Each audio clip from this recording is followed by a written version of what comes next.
Hello friends, आपका स्वागत है मेरे चैनल पे। तो जैसे कि आप सभी लोगों का गेट का एग्ज़ाम हो चुका है और अब जो आपका सीरियस एग्ज़ाम या पीएचडी के रिगार्डिंग जो एग्ज़ाम आ रहा है वो सीएसआर नेट का ही है। तो अब आज मैं आपसे यही डिस्कस करने आया हूँ कि कैसे आप सीएसआर नेट 2023 की तरफ ध्यान दे सकते हैं और क्या चीज़ें हैं जो आपको ध्यान में रखनी है अब इसकी प्रिपरेशन करते हुए। तो चलिए शुरू करते हैं। तो देखिए, अगर आप सीएसआर नेट 2023 को टारगेट कर रहे हैं तो मैं आपको सबसे पहले ये कहूँगा कि आप एक बार सिलेबस से गो थ्रू हो जाइए, ताकि आपको ये तो आइडिया लग जाए कि आपको क्या चीज़ें पढ़नी है और कितनी पढ़नी है। तो उसके लिए जब आपको पूरे सिलेबस का आइडिया हो जाएगा तो कहीं ना कहीं आप एक नंबर ऑफ़ डेज़ का भी आइडिया लगा लेंगे, अपना एक प्लान बना लेंगे कि आपको कितने दिन में कौन सी चीज़ें कंप्लीट करनी है और कितने डेज़ आपके पास हैं थ्योरी पढ़ने के लिए और कितने दिन आपके पास हैं प्रैक्टिस करने के लिए। तो बाकी ओवरऑल में अगर आपको बताऊं तो एक 90 डेज़ का प्लान मैं आपको बताता हूं। हाँ, अगर हम लगा लें मार्च, अप्रैल, मई और जून में आपका पेपर होता है, बाकी जितने एक्स्ट्रा आपको मिलेंगे वो आपके लिए ही बोनस है। तो उस हिसाब से मैं आपको कहूँगा आप 75 डेज़ तो मिनिमम अपना थ्योरी के लिए रखें। और अगर आपने ऑलरेडी कवर कर रखी है थ्योरी तो आप 30 डेज़ थ्योरी के लिए रखें और 60 डेज़ की प्रैक्टिस रखें।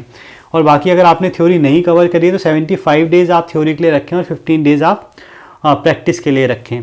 बाकी प्रैक्टिस आपको रेगुलर भी करनी है, साथ में भी करनी है, मतलब थ्योरी के साथ भी करनी है। 15 डेज़ मतलब मेरा बाद में ये है कि आप इसमें रिवीजन कर सकें और अगर आपको 1-2 टेस्ट सीरीज़ देनी है तो वो भी आप दे सकें। सेकंड पॉइंट है, देखिए थ्योरी आपको पढ़नी कहाँ से है, तो ये भी आप ध्यान रखें कि आपको अपना कंटेंट फिक्स कर लेना है और जल्दी से जल्दी कर लेना है। अगर आपको बुक पढ़नी है आप बुक पढ़ें, किसी कोचिंग सेंटर ज्वाइन करना है तो ज्वाइन करें, या आपको कोई नोट्स परचेज़ करने हैं वहाँ से पढ़ना है तो आप वो कर लें, पर आप अपने कंटेंट को कम से कम फिक्स कर लें। और अगर जो बच्चे अभी से स्टार्ट कर रहे हैं तो उनको तो मैं ये कहूँगा आप सब्जेक्ट भी फिक्स कर लें कि किसको पहले पढ़ना है।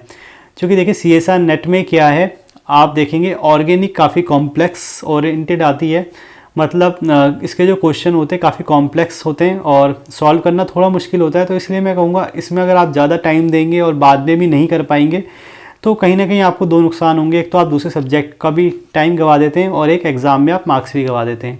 तो मैं ये कहूँगा आप सब्जेक्ट पे भी ध्यान दें और सब्जेक्ट में आप पहले कोशिश करें कि फिजिकल और इनऑर्गेनिक को कंप्लीट करें, फिर ऑर्गेनिक कंप्लीट करें। अगर आपकी मानो फिजिकल ऑलरेडी अच्छी है और इनऑर्गेनिक ऑलरेडी अच्छी है तब तो आप ऑर्गेनिक ही स्टार्ट करें, पर एक सब्जेक्ट ओरिएंटेड प्लान में आपको बताऊं तो आप physical then inorganic and then organic को कंप्लीट करने की कोशिश करें। थर्ड पॉइंट, सिलेबस में आप जब सब्जेक्ट की तरफ जाते हैं तो आप चैप्टर की तरफ भी जाएं, क्योंकि नेट में क्या है चैप्टर की वेटेज काफ़ी ज़्यादा होती है, क्योंकि एग्ज़ाम काफ़ी बड़ा है, मतलब नंबर ऑफ़ ऑप्शंस मिल जाते हैं आपको क्वेश्चन के अंदर भी कि कौन से क्वेश्चन करने हैं कौन से नहीं करने। तो यानी एक ही चैप्टर से आपको 5-5, 6-6 क्वेश्चन भी देखने को मिल जाते हैं। तो यानी चैप्टर की तरफ भी आपको देखना है किसकी वेटेज ज़्यादा है और किस चैप्टर को आपको पहले पढ़ना है। तो बाकी कौन से चैप्टर ऐसे इंपॉर्टेंट है कौन से नहीं है जाइए आप उससे देख के भी आइडिया लगा सकते हैं और बाकी वैसे ही प्लान बना सकते हैं कि कौन सा पहले पढ़ना है कौन सा बाद में पढ़ना है। नेक्स्ट पॉइंट है, देखिए प्रैक्टिस स्टार्टिंग से करना। हर बार बच्चे 1000 बार मैं बोल चुका हूँ पर फिर भी यही गलती करते हैं, प्रैक्टिस नहीं करते हैं और बाद में फिर पछताते हैं कि 1 नंबर से नेट रह गया, 10 नंबर से रह गया या 15 मार्क्स से रह गया। वो यही गलती करते हैं कि प्रैक्टिस नहीं करते हैं। तो मैं आपको यही कहूँगा आप स्टार्टिंग से प्रैक्टिस करें, पढ़े भले ही आप चाहे 4 आवर्स पर प्रैक्टिस आप 6 आवर्स, या आप ऐसा कर सकते हैं 60-40 का रेशियो रखें, मतलब 60% थ्योरी 40% प्रैक्टिस।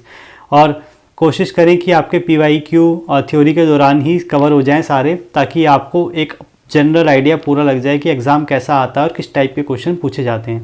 नेक्स्ट पॉइंट है, देखिए एक और गलती है जो बार बार स्टूडेंट करते जा रहे हैं और जिसके लिए मैं हर बार आपको फोर्स भी करता हूं कि इसे प्लीज़ इस गलती को मत करें, वो ये कि आप एप्टीट्यूड छोड़ जाते हैं। तो मैं आपको ये कहूँगा प्लीज़ आप एप्टीट्यूड ना छोड़ें और एप्टीट्यूड को भी आप अच्छे से करें। और ये समझ लीजिए अगर आपके एप्टीट्यूड में 10 to 15 मार्क्स आ जाते हैं, ये बहुत ही ज़्यादा मतलब रिसोर्सफुल हो जाते हैं आपके JRF निकालने के लिए। तो याद रखें कि आप एप्टीट्यूड को भी करें और रोज़ नहीं तो कम से कम हफ्ते में या सैटरडे संडे वीकेंड में आप 1-1 घंटा दे दें।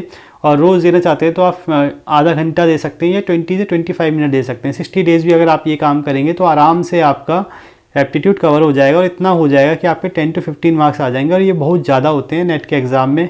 अगर आप केमिस्ट्री में भी एक एवरेज मार्क्स का करते हैं या मतलब इतना कर लेते हैं कि जिससे आपके 100 मार्क्स आ जाएँ, तो बहुत अच्छे मार्क्स हैं आपके ये एप्टीट्यूड में 15, 10 to 15। अब ये है कि आपको कोशिश करनी है कि आपका एप्टीट्यूड मिस नहीं होना चाहिए इस बार, और आप एप्टीट्यूड को अच्छे से लेके चलें। नेक्स्ट पॉइंट है, जिन बच्चों ने गेट का एग्ज़ाम दिया है वो ये ध्यान रखिए अपने गेट के एग्ज़ाम को देख लें कि उन्होंने क्या गलती की है, और उन चैप्टर में तो खासकर मेहनत कर लें। क्योंकि देखिए गेट का एग्ज़ाम अगर आपने दिया है तो इसका भी आप फ़ायदा उठाएं कि आप अपनी गलतियों को एनालाइज़ करें और आप ये समझें कि आप क्या गलती कर चुके हैं और किन चैप्टर में आपको प्रॉब्लम आई, और क्या टाइम मैनेजमेंट में भी आपको प्रॉब्लम आई, तो इसकी भी प्रैक्टिस आप पहले से ही कर लें। नेक्स्ट है, जब मैंने आपसे बोला था प्रीवियस ईयर आपका ख़त्म हो जाना चाहिए, तो प्रीवियस ईयर सिर्फ एक बार से काम नहीं चलेगा। मैं आपको पहले ही बोल रहा हूँ, प्रैक्टिस जब आपको करनी है तो ज़्यादा से ज़्यादा बार करनी है और रिपीट मोड में करनी है। तो कोशिश करें एग्ज़ाम से पहले आपके प्रीवियस ईयर 2-3 बार तो हो ही जाएँ, अगर आप कोई भी एक्स्ट्रा टेस्ट सीरीज़ या असाइनमेंट नहीं कर रहे हैं।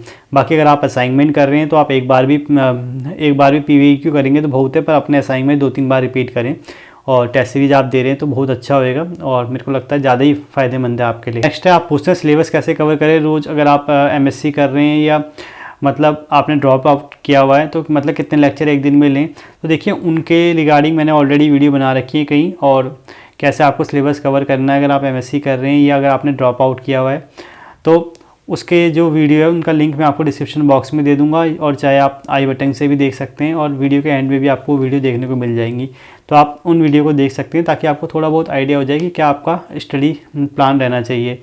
तो उसी में एक इम्पॉर्टेंट चीज़ है कि ये कि आपका रिवीजन भी रोज़ होना चाहिए, और वो भी आपको उस स्टडी प्लान में मिल जाएगा कि आपका रिवीजन रोज़ होना चाहिए। रिवीजन मतलब आप आज भी जो भी पढ़ रहे हैं उसको आप सोने से पहले रिवाइज़ कर लें, और कल जब आप दोबारा स्टार्ट करें तो आप फिर दोबारा उसको रिवाइज़ करें जो आपने एक दिन पहले पढ़ा था।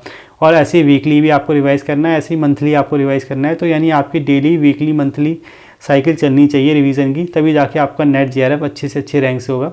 बाकी आपके कुछ कॉमन डाउट्स है जो आप हर बार पूछते हैं, तो उनका मैं आंसर आपको दे दूं। एक तो ये कि आप ये पूछते हैं क्या 2 सब्जेक्ट से नेट JRF हो जाएगा, तो देखिए मैं कहूँगा बहुत मुश्किल है अब 2 सब्जेक्ट से नेट JRF निकालना। पिछले 2-3 बार से पेपर काफ़ी हार्ड आ रहा है, टफ आ रहा है, अलग आ रहा है, तो मतलब आप 2 सब्जेक्ट के भरोसे नहीं जा सकते। सेकंड आप पूछते हैं क्या कुछ चैप्टर छोड़े जा सकते हैं, तो देखिए हाँ चैप्टर छोड़े जा सकते हैं पर सब्जेक्ट नहीं छोड़ा जा सकता, और चैप्टर में आप वो छोड़ सकते हैं जिनके मतलब नंबर ऑफ़ मार्क्स बहुत कम मार्क्स का आता है, और या मतलब कुछ ऐसे टॉपिक छोड़ सकते हैं जो काफ़ी एम्बिगियस होते हैं और जिनके क्वेश्चन सॉल्व करने में थोड़ी डिफ़िकल्टी होती है और कोई गारंटी नहीं कि वो सही भी हो या गलत, तो उन्हें आप छोड़ सकते हैं। थर्ड पॉइंट है, आप ये पूछते हैं क्या 90 डेज़ या जितना भी टाइम आपके पास अभी है वो इनफ, तो इसके लिए मैं कहूँगा हाँ आपके पास टाइम इनफ है। बस बात ये है कि आपको सीरियस मोड में प्रिपरेशन करनी है और हर दिन को यूटिलाइज़ करना है, और मतलब आपको ये नहीं सोचना कि मतलब कि एग्ज़ाम अब आने वाला है या एग्ज़ाम पोस्टपोन हो जाए या एग्ज़ाम प्रीपोन तो नहीं हो जाएगा। मतलब आपको इन सब कन्फ्यूजन से बाहर निकल के बस अपना रोज़ का दिन यूटिलाइज़ करना है, तो मुझे लगता है आपका एग्ज़ाम हो जाएगा। फोर्थ है, आप ये पूछते हैं क्या सीट्स बढ़ेंगी, तो देखिए ये सब डिपेंड करता है CSR पे। CSR जो भी नोटिफिकेशन देगा उसमें ही चीज़ें क्लियर होंगी, सीट अब आपकी बढ़ेंगी नहीं बढ़ेंगी वो सब CSR ही क्लियर करेगा। और लास्ट पॉइंट है, एज का आप पूछते हैं, तो देखिए एज मुझे लगता है 95% केस में आपको रिलैक्सेशन मिलेगी इस बार भी। बाकी CSR के नोटिफिकेशन का हम इंतज़ार करते हैं, जैसा भी आएगा उससे सारी चीज़ें क्लियर होंगी। आई होप मैंने आपके सारे ही डाउट क्लियर कर दिए होंगे। इसके बावजूद अगर कोई भी डाउट या कुछ भी आपको मुझसे पूछना है तो आप कमेंट बॉक्स में कमेंट कर सकते हैं या मुझे मेल कर सकते हैं। Thank you.